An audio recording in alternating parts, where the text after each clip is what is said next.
Τέτοια με τέτοια. Τα πρόστιχα ρεμπέτικα. 3, 2, 1, πάμε. Πάμε Νικόλα.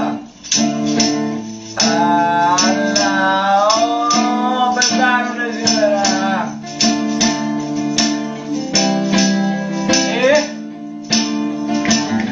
Διάβασα στίχους ανιαρούς, διάβασα στίχους μουφα.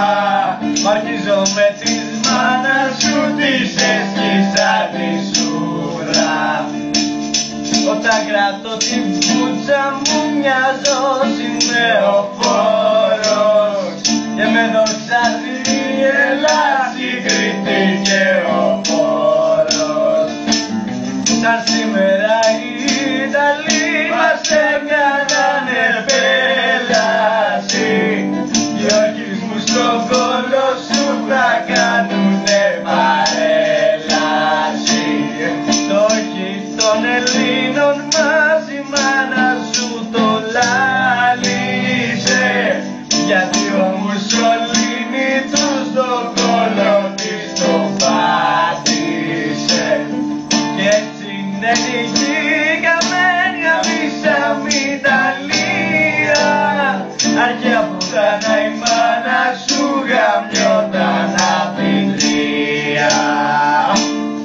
Έχεσα και θυμήθηκα πως έχω και ένα φίλο, μια πίπα τότε σκέφτηκα πως πρέπει να σου στείλω.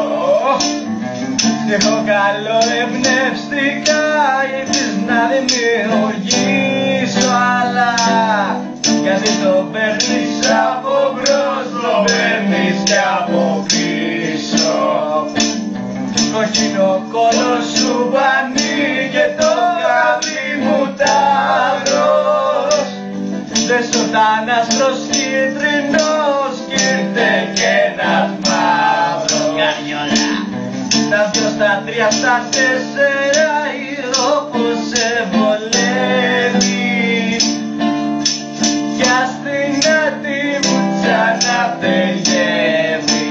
Πάμε Βαγγελάρα. Τώρα γυαλιά τα αρχίδια μου το πουτσο κάνε κι άλλοι, και πες κι εσύ την πίπα σου αγόρι μου χαλάλι. Αλλά να ζήσουμε.